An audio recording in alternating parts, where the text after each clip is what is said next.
Welcome to the Coach's Corner. We are here at the Tivoli Tap House, where you can find great food as well as great beer. I'm Tony Almanza, and alongside me is Connor Dockery. Connor, what about the volleyball team, man? How'd they do? Oh, they killed it. I watched the game there on Saturday, and they swept. They just played terrific. They could do no wrong that night. Yeah, that's true. So who do you have on the show for today? So we're going to talk women's golf for the first time this season as we bring on head coach Stefanie Ferguson. They've competed in a few tournaments already, so plenty of golf to talk about today. And moving on to men's soccer, we're going to have head coach Jeremy Tittle. He's going to join us to talk about how this past weekend went for them on the road. And sticking with the men's soccer team, we're going to bring on junior Yannick Schad to talk to us about how his season is going, and we're going to get to know the junior a little bit. Nice. Sounds like a great show. But before we bring on our first guest, we want to give you a recap of what happened this weekend in Roadrunner sports. The volleyball squad welcomed in a few RMAC opponents to the Auraria Events Center this weekend, and it started with South Dakota Mines on Friday. It was tied 1-1 after 2 sets, but before Eveline Lai started going off on the hard rocker, the freshman recorded a career high 14 kills while hitting an impressive point 4.58 for the match. Michaela Kubiak dished out a career high 23 assists in the victory. The Roadrunners will compete in the weekend sweep with a 3-0 win over Black Hills State on Saturday night. MSU Denver is now 10-6 overall and 6-2 in the RMAC. After a hard-fought loss to the 18th-ranked Colorado Mines on Friday, the men's soccer team got back in the win column after a 1-0 decision over South Dakota Mines on Sunday. The lone goal came from Brian Amunyal, who found the back of the net in the 41st minute. It was Brian's second goal of the season, and it helped his squad pull even in the RMAC standings at 3-3. Senior goalkeeper James Tanner recorded 5 saves to notch the shutout. It was a tough weekend for our 13th ranked women's soccer team, who dropped both of their road games this weekend. On Sunday, junior Naili Baez scored her first goal of the season in the first few minutes of the second half to tie the game, but the Griffins netted 2 late goals to seal the 3-1 loss for the Roadrunners. MSU Denver now sits at 4-2 in conference play. And how about a little news from the tennis squad? From our women's team, Tabitha Porter competed in the Ida South Central Region Tournament this past weekend, and the junior reached the regional finals where she fell in the championship match 6-3 and 6-2. Such a fantastic outing for Porter, who came into the tournament as the defending champion. So now we welcome in Stefanie Ferguson, head coach of the women's golf team. Coach, thanks so much for joining us today. Thanks guys for having me. I appreciate it. Yeah. It's great to be back. So 2018 is your second season as head coach for the Roadrunners. What are some goals that you set for yourself as well as for your team? Sure. I think the big one is just having a better showing at the conference tournament this year. I've got 3 juniors that are going to be really, really good for us, so looking to them to have a little bit more of a leadership role and really step up and play to their potential, but definitely a better postseason than we had last year. So last year you came in at the 11th hour to coach the team. Yeah. This year it's all you running teams from the start. What were some of those ideas that you implemented into your coaching this year that you may not have wanted, or last year that you may not have wanted to throw in since you came in at the last minute like that? Sure. This year we're working a lot more on the mental side of things, so making sure the girls are really prepared and in their best state to play to their potential every time, even if maybe they're not hitting the ball quite as well as they wanted. So we worked really hard on that so far. And then putting some more pressure on them during practice, so practicing a little bit more like they'd play instead of just, grabbing one club and hitting shot after shot. So a little bit more random practice, a little bit of stuff that's going to translate to the course better. So which players are you looking at to be leaders for your team? Last time you mentioned Sarah Hunt. Is she still one of them? What players are they? Yeah, Sarah for sure. Kika got named team captain, and she's been doing great so far. She's one of our juniors. Jennifer Hankins, and then Abby Dixon, who was a transfer. We just brought her in. She's a junior as well. So those 3 are going to be the ones that I'm really looking for more leadership from. Sarah, this is her second year, so she's going to step up and do great things. And then Winnie, our freshman, she's a big personality, so she's already taken on a pretty big role in the team, which has been great. So kind of the whole team is going to be I think just mesh better and all kind of stepping up as more leaders this year than we've had in the past. So as you mentioned, you have a few returners this season in Hunt, Kika, and Jennifer. What are some things that these girls should be showing as they progress through their collegiate careers, whether that be from the mental side of the game or the technical side of the game? Yeah, I think technically all three of those players are looking pretty good. So I think it's more just, managing the course a little bit better, managing their expectations, and just, figuring out how to get the ball in the hole faster. Sometimes we're not going to have our A game, but you should still be able to score well. So that's kind of the big thing that I'm looking for them to do this year and kind of overcome, some of the nerves and not being able to handle if their swing isn't cooperating that day. You have a couple of tournaments under your belt already. What have you seen from your squad so far, and what are some things you want to tweak as you go along the way for the season? Yeah, Jen's been playing great so far this year. Really proud of her. She's had 3 really solid tournaments. I think every round in the 70s so far, which is great. So really happy with where she is to start. Abby is not quite playing to her potential yet. She's one of those that in her mind she kind of starts slow, but she's a good finisher. But I want to try to get her, playing a little bit better in her first rounds. And then the other girls just need to kind of keep doing what they're doing. Kika's doing a lot of great things. Her scores aren't really reflecting it yet, so just kind of keeping with that. But overall, I think they're off to a good start. Happy with where they are. So what's going to be coming up next for this golf team? Yeah, so we're actually headed to the D2 National Preview. So we're headed to Florida in a couple weeks. I don't think the girls have gotten to go to Florida before, so they're pretty excited about that. We get to play the course of the Honda Classic, which is one of the PGA Tour events, is at. So that'll be a pretty good treat for them. It's one of the top courses in the country. So we're excited for that. I think it'll be good for them to kind of see what the top D2 programs look like. Just to kind of give them something to shoot for. I don't think we're quite in line with those programs yet, but something that, hopefully in the future we'll be able to get to. So with that event being your last until the spring season starts in March, how do you keep your athletes sharp in that time in between? Yeah, so it goes down to where we can only see the girls 2 hours a week, at least for golf-related stuff. So we'll work hard probably individually with each of the girls for those couple hours and work on some technical stuff, some changes that need to be made, during the off-season. And we'll keep them going with the physical conditioning, things like that. We do a little bit more yoga in the off-season, which is great, just keep them healthy, but a little bit more of the technical stuff for sure in the off-season, just to kind of get their swing sharpened up and ready for the spring.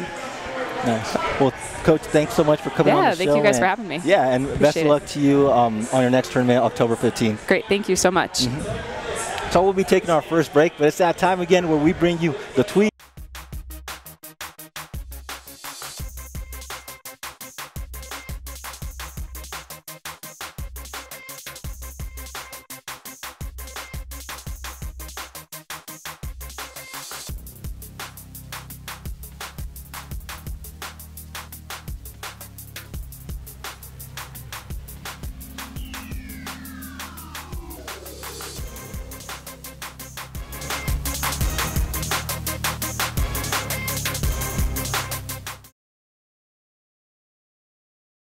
Distracted driving kills. What is distracted driving? Distraction is any time you take your eyes off the road.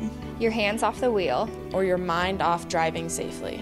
Sending or reading a text takes your mind off the road for 5 seconds. At 55 miles per hour, that's like driving the entire length of a football field. Blindfolded.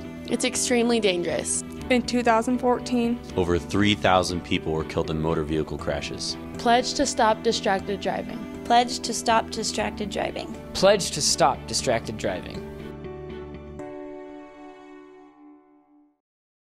Let's get to it. Let's crush that morning rush. It's been a busy morning already. Let's get right to some breaking news. Severe Let's weather. be prepared. But there are some changes in your pinpoint weather forecast. Let's save a little time. You may want to take an alternate route. Let's make it a great day. Fox 31 Morning News, Monday. Fox 31 is a proud partner of Roadrunners Athletics.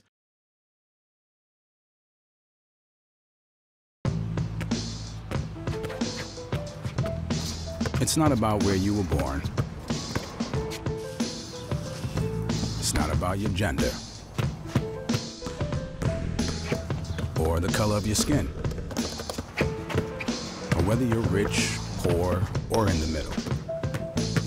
No matter what you play, if you have the skill and drive to succeed in school and in sports, we'll provide the opportunity. Welcome back to the Coach's Corner. Before we talk some soccer with Coach Tittle, we want to tell you about a fun event that is happening right here at the Tivoli Tap House. It's that time for another Mug Club Happy Hour event, and it will take place on Thursday, October 18th, right here at the Tap House. If you are a Mug Club member, you will receive $2 off Tivoli Tap House drafts, and there is complimentary snacks along with free giveaways. So come out to the Tivoli Tap House between 4:30 and 6:30 to meet other Mug Club members and enjoy a great Tap House beverage. Find out how to be a Mug Club member today at TivoliBrewingCo.com. So now we welcome in head coach of the men's soccer team, Coach Jeremy Tittle. Coach, thanks so much for coming on the show. Good evening, Tony. Connor, thanks again for covering us as always. Yeah, no problem. So your squad played a tough Colorado Mines team on Friday. Give us some of your thoughts on the game, as it was hard to break down the Ore Diggers in that game. Yeah, I mean, they're a good team. They've got a good program. They do a good job over there. You know, we came out, we had a good game plan, I thought. We had a good week of training. We got punished by some mistakes early. They took advantage of a couple of our mistakes early in the game, put us behind, and it was too deep of a hole to try to come back on that good of a team. But we're looking forward to not only the next time we play them, but we've got games right in front of us this week. So we're looking forward to those games and another good week of training. So before you guys played that game in South Dakota, what did you tell your team to try to keep their spirits up and get them revamped for the game just a few days later? Yeah, you know, that's always the thing after a hard loss, and certainly the loss to Mines was a hard loss. But then, you know, you get to go play another Mines team, a different place. But you know, we just stayed true to our process and said we got to keep working our plan. And you know, we made the trip up there and got rested for the game and came out, did pretty well. You know, we were disappointed with some parts of the game, but overall, you know, we got the result. We got to get more results. How did Sunday's match go? It was 1-0 win against the Hard Rockers. It also seems that these two teams are always in a dogfight when they meet up.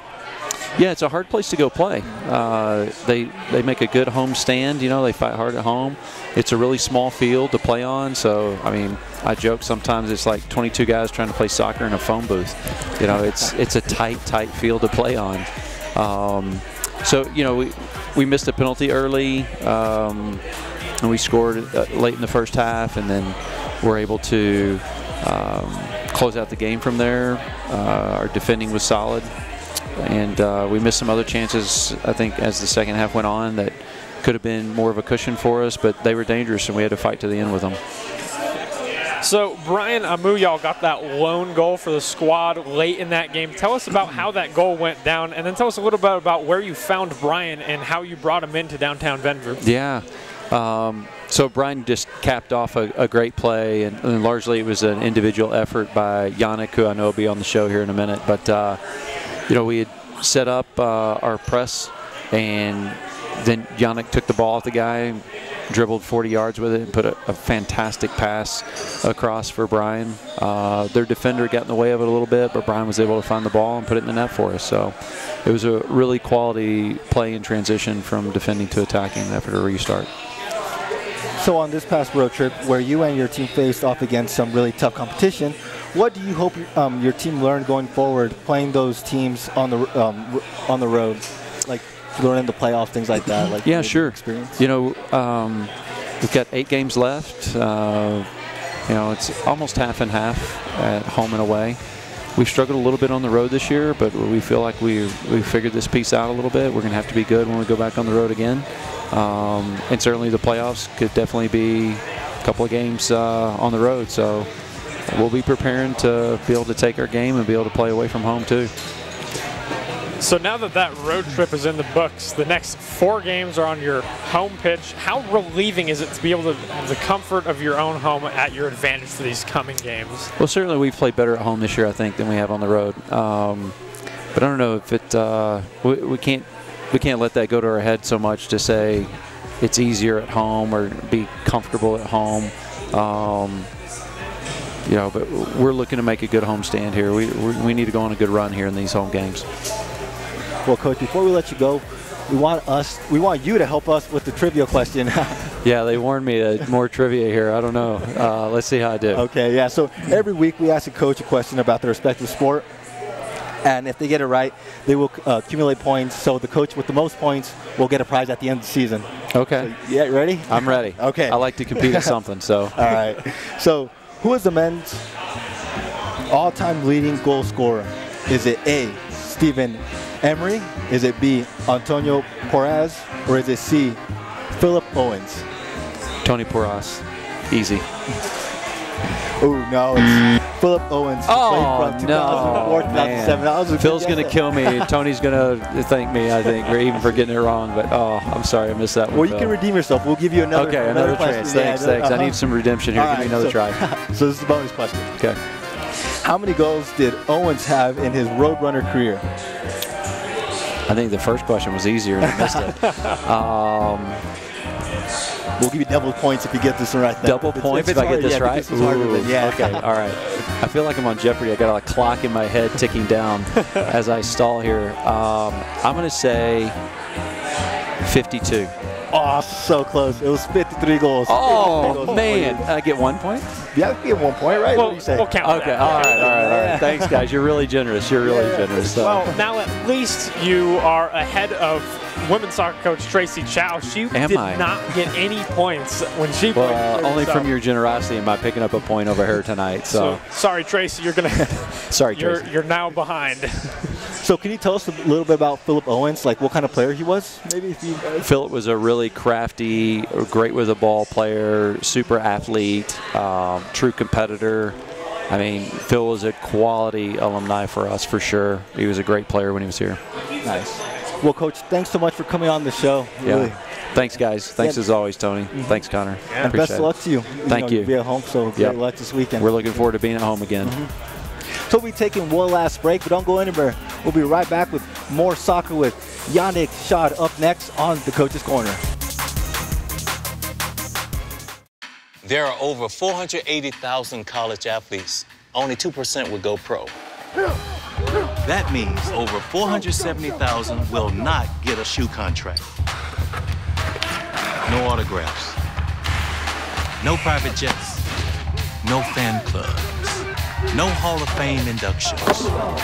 Instead, they will walk away with something much more valuable.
I'm Kyle Jones. I'm a junior this year on the cross-country team. You're watching the Coach's Corner, and get rowdy. Welcome back to the Coach's Corner. Before we talk with Yannick, we want to remind you to follow us on Twitter at MSU Denver Sports. We help you keep up with all your Roadrunner sports on Twitter, from highlights to feature stories to scores to schedules and much more. That's at MSU Denver Sports to stay up to date with Roadrunners all season long. So now we welcome in Yannick Schad from the men's soccer team. Yannick, thanks so much for coming on the show. Thanks for having me. Yeah. So your squad earned a split on the road this past weekend. How tough was it on that road trip, the 4 games you guys played? Of course, we prefer to play at home. Yeah, our bodies are tired from traveling. We're like joining a lot of time together in the bus. But it's also fun at the same time. We come close together as a team. And yeah, there were tough losses, but I think we got a good win against South Dakota. So is it like a lot of training you guys have to do, like when you guys go to the road, or is it still the same thing, you know, from home and road? It's different. So we tried to get our legs loose after bus rides. And yeah, but it's still the same. We have the practice before the bus ride, and then try to get the stretching session after the bus ride. So, you talked a little bit about bonding with your teammates, all those games on the road. What can a team learn from a long road trip like that? Do you feel that this builds confidence as you go along with the rest of the season? Of course, I think so, because we spend a lot of time together. We share, we share rooms, and we're having a fun time, and it's also great to have it's great to have this connection. So can you tell us of South Dakota Mines, how that game went? Brian got you that long goal, and you guys are back in the win column now. Can you tell us how that went? Yeah, so they had a free kick in our half, and they passed it short. So I took the ball away from the defender and ran with the ball and crossed it over to him, and it was a great finish from him. So, one of your teammates actually made it to Sports Center. Do you think you're going to be able to do that then? Is that? No way. This bicycle kick was a great bicycle kick. I haven't seen, only Ronaldo can score a goal like this, and I was really surprised when I've seen it. But no, I could not do it. Who knows? Maybe we can see, man. I don't know. But maybe, but not a bicycle kick. Okay. But maybe another goal. No, but no one can top this goal. That's the goal of the season. Oh, okay. So let's take some time to get to know you a little bit. So you come all the way from Munich, Germany. Tell us about how you came from all the way out there to play soccer and go to school all the way out here in MSU Denver. So, I was so I created a highlight video and sent it to coaches, and Coach Tittle contacted me. He liked my highlight video, and I sent him more full-length videos, and so then I Skyped with him a few times, and Metro was a great school for me because it has great academics, great soccer program, and it's downtown, close to the mountains. I think it's a great school. So what are you wanting to major in, and what do you want to do with that once you graduate from Metro? So I'm majoring right now in business management with a minor in international business. To be honest, I don't really know 100% what to do, but I know that I try to do my master's, and then we see from there. So do you still want to stay here in Denver, once you finish that up? Or? There's also so many people have asked me this question. I mean, there's so many factors. I can't really I can. So what I try to do, I try to do my master's somewhere, maybe in the US, maybe in Europe somewhere, because I can speak English now. I can go almost everywhere I want. And before you got here to Denver, did you know about Denver, or how was that like? I mean, I knew about I looked it up on Google, to be honest. Oh, okay. And I knew that it was a big city and it was close to the Rocky Mountains. Yeah. But I didn't know too much about it. Oh, okay. Yeah. So you're a junior now. Tell us a little bit about how your junior year at school is going. How are things progressing for you in your business management program?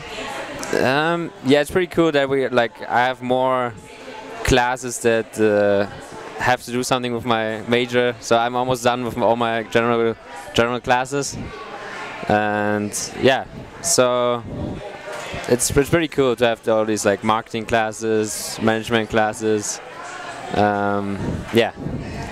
So can you tell us a little bit about Coach Tittle and how he has helped you out with your game this season? Yeah, he's a great coach. So he is always talking to individual players how we can put how we can our best also how do you say we need to be our best you. Okay. Yeah. To be to help the team.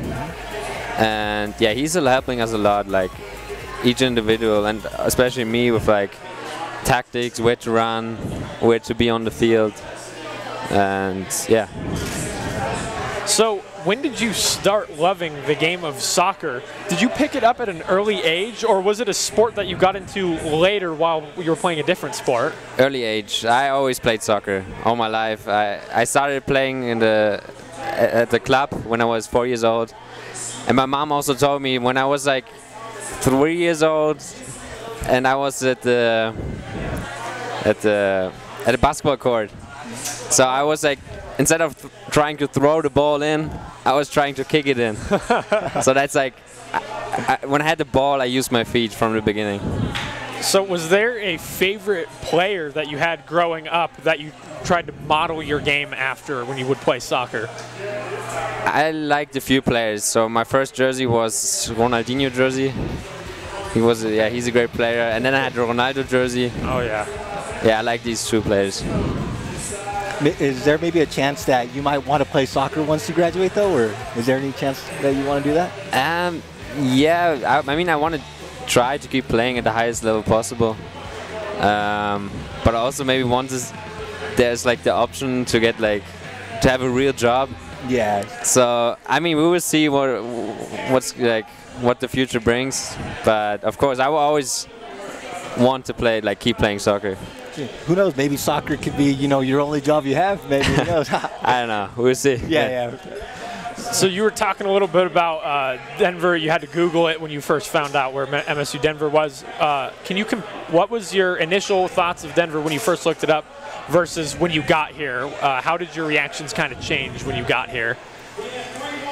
I mean, it's a complete different culture. There are a lot of differences in the mentality, in the culture, in food, and there's so many differences. So, but at the beginning, of course I felt a little homesick, but I had a great team around me. The teammates helped me out. So the transition was really some people have struggled and some people feel homesick really quick, but I overcame the homesickness really quick.